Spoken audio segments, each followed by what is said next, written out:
Hello, welcome back to Algebra. The title of this lesson is called the Conjugate Root Theorem. This is part 1 of 2. So I said we're going to be covering some kind of random theorems that deal with polynomials. They're all really important. None of them are very hard to understand, but we have to cover all of them. This one is called the Conjugate Root Theorem, and actually you already know what it is because I've told you through examples, but we haven't formalized it as a theorem. So here are the basic ideas between these theorems. There's actually 2 theorems that we need to learn, both of which you already actually know. The first one is really an untitled theorem. It says that every polynomial with positive degree n has exactly n roots. So that's something that we've been telling you from the very beginning. That's just a theorem that's formalized as true for every polynomial that has a positive degree. The degree of the polynomial tells us how many roots it has, and you already know this. Think of a line, right? mx plus b. So 3x plus 4, for instance. That's the equation of a line. What is the degree of that equation? The degree is 1. Because that line has x to the first power, right? This thing tells you that every polynomial, and yes, a line is a polynomial, it's just it's just a degree of 1, has exactly n roots. So it tells us that a line has a degree 1, it should only have 1 root. And if you think about it, if a line goes slanted like this, it can only cross the x-axis in one location.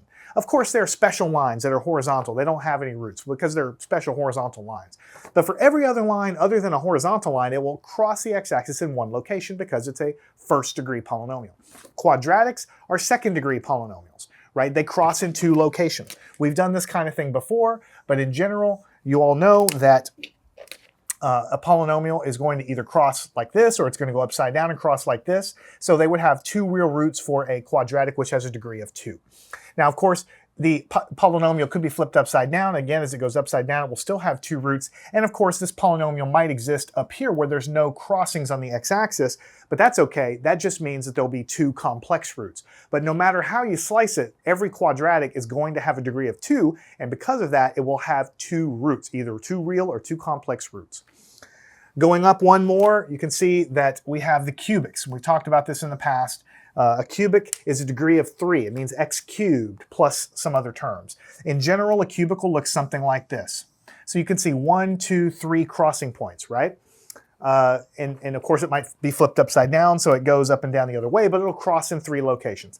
If you have a weirder cubic that maybe they don't have 3 crossing points like this, it might cross like this and then go down, and maybe it doesn't cross on the second and third time. In that case, you would have 1 real root from this crossing, and this one, since it doesn't cut through the actual axis, those would be 2 complex roots. But you would still have a total of 3 roots, some real, some complex. We'll do one more just to make sure you understand, because it's been a while since we talked about this stuff. But a 4th degree polynomial, in general, will look something like this. So it'll go down, up. Of course, it could be flipped upside down, and so on, and you can see that there's 4 crossing points there. Now, of course, you can have other variations on that where, for instance, let me do this one in purple. You might go down and then up and then down and then up again, something like this. So you would have 1, 2 real crossing points. These guys didn't really make it up to cut through, so those other 2 would be imaginary or complex roots. But either way, a 4th degree polynomial is still going to give you 4 roots. So just to wrap it up in a bow, this would be like an x squared. I'm not saying this is a graph of x squared. I'm saying this is a 2nd degree polynomial. This would be like for a cubic type polynomial with all the terms after it. This would be for like a 4th degree polynomial. And again, here you have in the red curve, you have the 4 real crossing points. Here's another example where you'd have 2 real and 2 imaginary crossing points. And then of course, the first one that I opened up with was the concept of a line, right? And so for a line, in general, they can go either direction, but they're only going to have 1 crossing point, 1 root right here. So this would be like an x. Y is equal to x type of deal. Of course, that's not the exact curve. It's just generally a 1st degree, 2nd degree, 3rd degree, 4th degree, like this. Now, the second theorem that I want to talk about is what we call the conjugate root theorem. And that is a theorem that you actually know also what it says. We've already talked about it, but we haven't formalized it. It's actually a theorem that applies to all polynomials, but notice it says with real coefficients. Every polynomial we've ever done in this class has a real number as a coefficient in front of the x terms, right? 3 x squared or minus 4x squared or something, those are all real numbers. If you have a polynomial, and you can have polynomials with imaginary coefficients, then this conjugate root theorem doesn't apply. But for every polynomial we have ever dealt with, they always have real coefficients, and what it's saying is if you have an imaginary or a complex root, a plus bi is just a general way of saying any complex number, like 3 plus 4i, then if you know this root, then you know that the partner root is called the conjugate root, which would be where the imaginary part has the opposite sign. And you know that that's going to be a root as well. So for instance, if you know that 3 plus 2i is a root of a polynomial, then by the conjugate root theorem, you automatically know that 3 minus 2i is also a root, right? And it goes the other way. If you know that negative 1 minus 5i is a root, then you automatically know that negative 1 plus 5i is also a root. These are called conjugate pairs. The only difference between them is the imaginary part has the opposite sign. Everything else is exactly the same. See the opposite sign here, opposite sign here. So the bottom line is, roots of equations, when it comes to the complex roots, they always come in pairs. You'll never, ever, ever, ever solve a polynomial equation and get a root that's complex without also getting the partner root, the conjugate of it. It's just always going to happen. Unless this polynomial that you're dealing with does not even have real coefficients. If it has complex coefficients or imaginary coefficients, which we've actually never dealt with, but if you had that, then of course this theorem doesn't apply. But for every problem in this class, we're going to basically put our hats on this because it's always going to be true. So the types of problems we're going to do here is the following. For instance, find a cubic equation with integral coefficients. Integral coefficients with the following roots.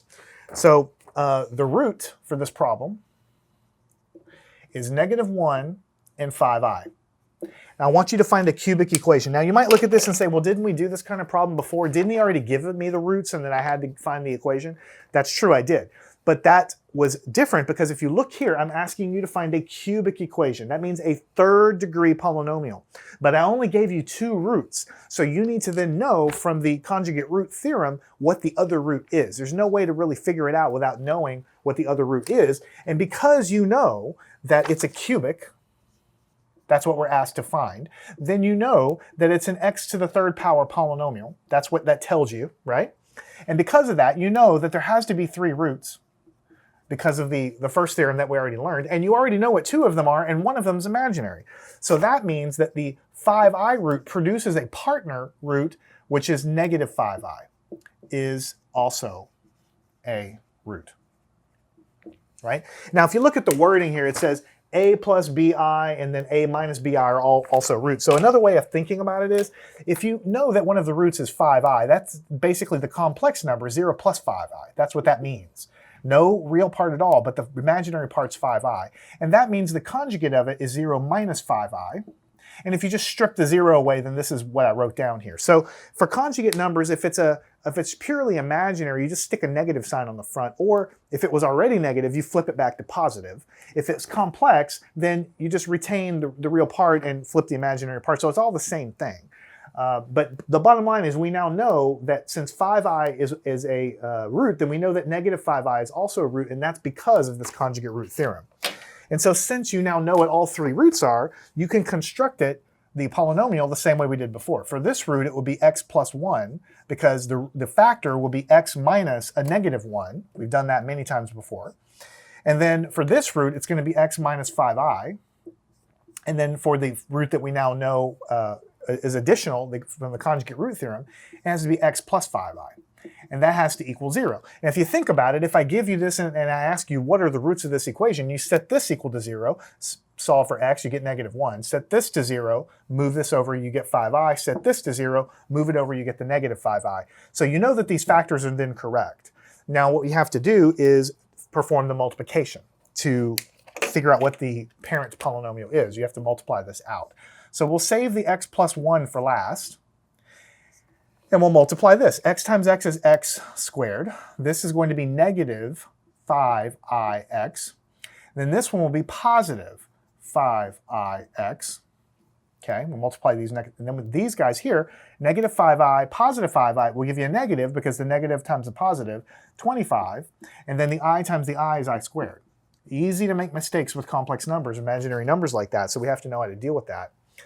And then on the next line, we'll say, well, we'll take the x squared term, and we'll add these together, but these add to 0, negative 5ix, positive 5ix. And then this is negative 25, but then I know that I squared is negative 1. So I'm going to write it like this, and in the next line, I will simplify it to it's kind of its final form. X squared, this becomes plus 25. All right, so far so good. So the way I want to do this when you have very complex multiplications, just multiply 2 of them. When you get the answer, multiply that by the next one. So then you have to multiply x times x squared is x cubed. Then x times the 25 is 25x. Then 1 times x squared is x squared. 1 times 25 is 25. And now we collect terms. We have x cubed. This x squared is the next lowest term. And then the 25x. And then the 25. And you circle this. So x cubed plus x squared plus 25x plus 25 is equal to 0. And if you were to plot this, we know already that one of the roots is purely real, it's a real root, but 2 of these roots are complex, they're conjugates of one another. So going back to our original sketches, we know in general that cubics are going to look like this. They're going to look like a little S that goes down. But in this case, it might look more like the purple curve, where you have one real crossing point, and then the other 2 never really made it down to cross, so they're representing the imaginary, the complex roots. So if you rescale it, this would be like at negative 1, that's the real root here. These represent the plus and minus 5i. And I've done an entire lesson on what do complex and imaginary roots mean. So if you want to see more information about that, you can go dig up that lesson that I've done. So this basically is very similar to the previous problems we've done, but we're just using the conjugate root theorem and the number of roots that we know now is a theorem as well. So we also want to find a cubic, right, with integral coefficients. Notice we have integral coefficients. That's the other thing we know. And then I want to say one more thing before I move on. I mentioned it in previous lessons. This equation does have these 3 roots that we've talked about, but it is not the only equation that has those roots. If I multiply the left-hand side and the right-hand side by any number I want, let's say I multiply by 5, then I'll get 5x cubed plus 5x squared, plus 125x plus 125. I'll get a larger, much higher coefficients, right? Equals 0, because 5 times 0 on the right is still going to be 0. Then I will get a different polynomial that will graph differently than this one, let's say. Maybe it goes much higher and so on and so forth, but it will still have the same roots, right? So you can take the answers you get here, you can multiply them by anything you want, to generate another polynomial. That new polynomial will have the same roots as the one this one has, but it will be shaped differently. So if I multiply any of these curves by a number, I might stretch the curve, but they'll still have the same crossing points there. So the reason I bring it up is because this is saying find a cubic with integral coefficients. In this case, the polynomial I already arrived at already had integral coefficients, no fractions in other words. So I didn't have to mess around with it. But if I needed to multiply that polynomial by 2, I could do that, or by 5, or by whatever I wanted to. So here I'm still trying to find a cubic. And here I have roots that are given to me, if I can spell the word roots, of negative 2, and the other root is negative 1 plus I. So again, I'm told ahead of time as part of this problem that I want a cubic, right? And so because I want a cubic, I know that I want a polynomial with a 3rd degree highest power, which means I need 3 roots. But I've only been given 2 of the roots, and one of them was real, one of them was complex, and because I know all of the complex roots come in pairs, then I must also then have negative 1 minus I is a root. Because this is a complex root, I know that the conjugate of it must also be a root. This would be 1, 2, 3 roots altogether for my cubic that I'm trying to find. So then in order to actually find it, I have to write the factored form. This root is going to lead to a term x plus 2. This term is going to lead to, because it's basically x minus the minus 2, that's why it's x plus 2. This one is going to become, this is how you write it down, x minus negative 1 plus I. And then this last one here will be x minus negative 1 minus I. Now the reason these are written this way is because if I were to give you this and say, what are the roots? What would you do? You'd set this to 0 and solve it and find that that's negative 2. You would set this one to 0. You would take this whole imaginary complex term, move it to the other side by addition, and you would find that negative 1 plus I is a root. And then you would do the same thing here, and you would find this is a root. So the bottom line is whatever root you're given, you just say x minus that root. That is one of the factors, and that comes from the factor theorem that we've already learned. So now that that's out of the way, we have to multiply all this stuff out. But before we can multiply, we have to fix what's on the inside here. So we have x plus 2, and this becomes x minus times minus gives us positive 1. Negative times I is negative I. And then we have x minus times minus is positive 1, minus times minus is positive I. All right, so now we have two very large complex terms, and then we have another one here. So what we want to do is multiply only these two terms together first. Whatever we get as an answer, we'll then multiply by the x plus 2 there. So x times x gives me x squared. X times 1 is x. X times I is I times x. Then I move my finger here. 1 times x is x. 1 times 1 is 1. 1 times I is I. Move my finger here. Negative I times this is, I guess I should take away that positive sign there. Negative I times x is negative ix.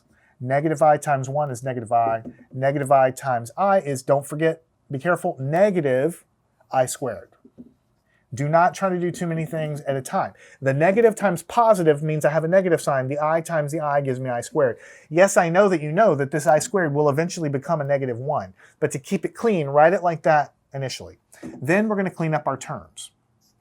And I think the way I'm going to clean up my terms, yeah, like this, x plus 2.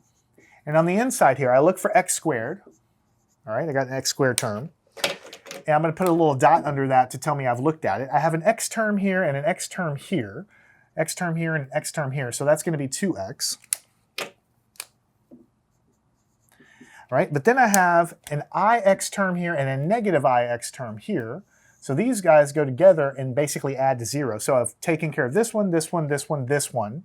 I have a 1 and I have an I and a negative I. So these guys are going to go together and make 0. So I still have a plus 1 right there. So carry that through. I have a plus 1.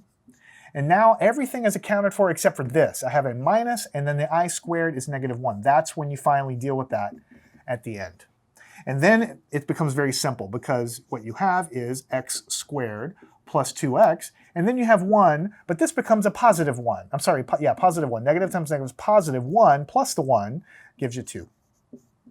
So let me double check myself. I have x squared plus 2x plus 2, and that's correct. It's very easy when you're multiplying complex numbers and imaginary numbers to screw up the signs, because if you're trying to do I squared is negative 1 and you have I, negative times negative and all that, it's very difficult to keep it straight, and that's why I'm showing you how I typically do it. All right, next thing we need to do is multiply these together. X times x gives me x times x squared gives us x cubed. X times the 2x is 2x squared. X times the 2 is 2x. And then we have 2x squared. And then we have 4x. And then we have 4. And then we collect terms again. All right, so we have x cubed, 2x squared, 2x squared, that's a 4x squared. Put a dot there and a dot there. 2x and a 4x is 6x. And then we have a 4 right here. And I'll double check myself. X cubed plus 4x squared plus 6x plus 4, that equals 0. And again, we check because the problem said, find a cubic equation with integral coefficients with these roots. All of the coefficients are basically, they're no fractions, they're integral coefficients, so I don't need to multiply this equation by anything to clear out any fractions. I've already have integral coefficients, so I'm good. But also keep in mind, this is just one of many equations, and one of an infinite family that has the same roots. If I multiply this equation by 4 or by 5 or by 10, I will get new coefficients. The curve will look different, but it will still cross in the same locations. So I will have, if I did that, I would have a similar equation that's related to this one that has the same roots. Okay, last question. It says the following. Find the remaining root and verify. Verify it. So what I'm going to do is I'm going to give you some roots. You're going to have to figure out what root is left and go from there. So the equation we have is x cubed minus 3x squared plus 4x minus 12 equals 0. And the roots that I'm giving you here are 3 and 2i. So the question says, find the remaining root and verify it. So what you're supposed to do here is look at the equation.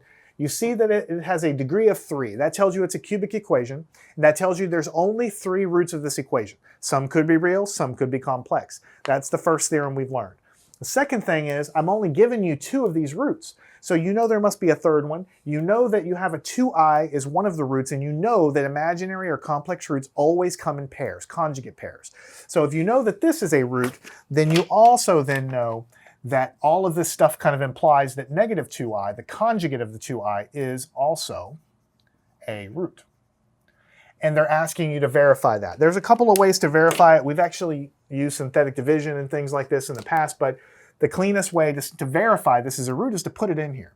So negative 2i cubed minus 3 negative 2i squared from this term, 4 negative 2i this term minus 12, and we're asking ourselves, does this equal to 0? If it is equal to 0, then this is a root and we've done everything correctly. And so it's really easy to make mistakes here because notice we have negative 2i. The whole thing is cubed. So what happens is the cube applies to the sign, which is like a negative 1 out there. It applies to the 2, and it also applies to the I, right? So if you think about it, negative times negative gives positive, times negative again would give you negative. 2 times 2 times 2 actually gives you 8. And then the I cubed, we're going to save that for later, because if we try to do all the signs associated with the imaginary number at the same time as everything else, we're going to make a huge mistake eventually. So negative 2 times negative 2 times negative 2 gives you negative 8. I cubed is this term. Then you have the negative 3. Then on the inside here, again, negative 2 times negative 2 is positive 4. I times I is I squared.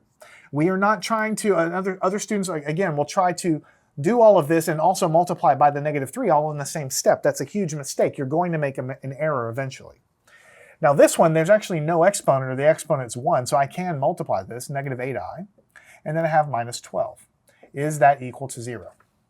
So over here I have negative 8. I cubed, I'm going to write that as I squared times I. Why am I doing that? Because I know that I squared is negative 1, and in the next step I'll replace it with negative 1. If you try to do I times I times I, it often gets confusing what's going to happen. Just as an intermediate step, write it as I squared times I. That's equal to I cubed, right? This is going to be negative 12 I squared. Again, I'm not going to do anything with the i's yet.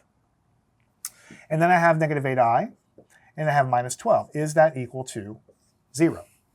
Okay, what we have here is negative 8. The I squared, now I can insert that that's equal to negative 1. I still have an I there. And then I have minus 12. The I squared I can insert is actually equal to negative 1. Then I have negative 8i. Then I have negative 12. And is that equal to 0? So now I'm at the home stretch. This becomes positive 8i. This becomes positive 12. This is negative 8i. And this is negative 12. Is that equal to 0? Well, you can see that the 8i and the negative 8i subtract to 0. The 12 and the negative 12 subtract to 0. 0 equals 0 is a check. So what you have found that a root, or the remaining root, is indeed negative 2i, which is what you're asked to do. The question said, find the remaining root and verify it. And we know from the conjugate root theorem that if this is a root, negative 2i must also be a root. And so we put it in here. And you might say, why do I crank through all of that and show you every little step to verify that the root is correct? Because to be honest with you, there's a lot of places to make an error here when you have imaginary numbers. Most students will try to cube the negative 2 and then cube the I at the same time, keeping track of all the signs in their head, and eventually make a sign error there. You can also do the same thing here, trying to, for instance, I had it right here and I wrote it as negative 12i squared, but a lot of students will try to, in their mind, say, well, negative 12, and then this becomes a negative 1, that becomes a positive, and they'll try to do it all in their head, and you might get the problem right, but you eventually will make a sign error. And so that's why I'm showing you the right way to do it. You need to spend a little bit of time writing it out so that you make sure you get the right answers. So that was the conjugate root theorem, one of the most important theorems of algebra, because it tells us that all of these roots that are conjugates always appear in pairs. And it's true for every polynomial. And so every polynomial, what's the wording we used?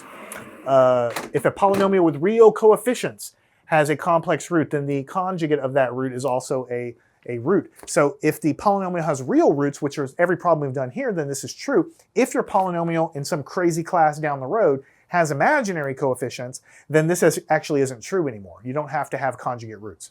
All right, so make sure you understand this. Solve all of these problems yourself. Follow me on to the next lesson. We'll get a little more practice with the conjugate root theorem in algebra.